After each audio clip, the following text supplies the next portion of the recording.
Ito na ang ating episode 3 ay nakabitan na natin ng brake cable na galing kay Boss Chip. At yung bigay ulit ni Boss Chip na .4 Brembo guys, naka-solid. Original yan, no? Ang laman ng briefcase number 3. Ito na! Pera! O bayong guys. Ibang bleed natin guys. Dati ang method ko guys is yung reverse bleeding. Pero laos na ata yan eh. Ito na yung mga bago kaya subukan natin to. Sabi nila maganda daw eh. Yan, umihigop daw eh. Umihigop.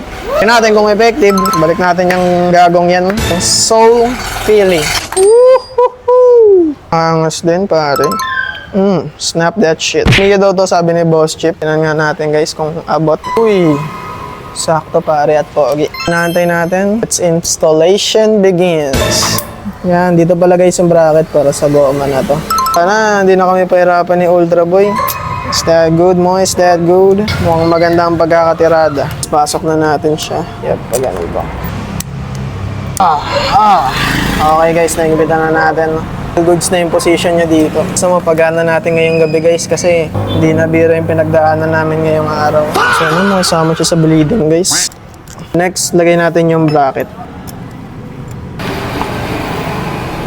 All goods in the hoods. Pare, higpitan na yan.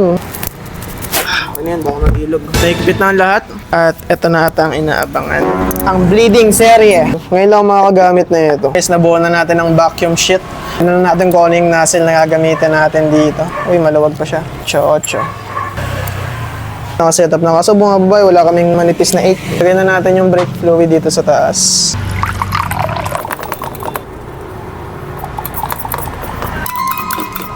Sara. Pinapahirapan talaga kami guys. Saan galing yun? Gagi. Ay, naubos!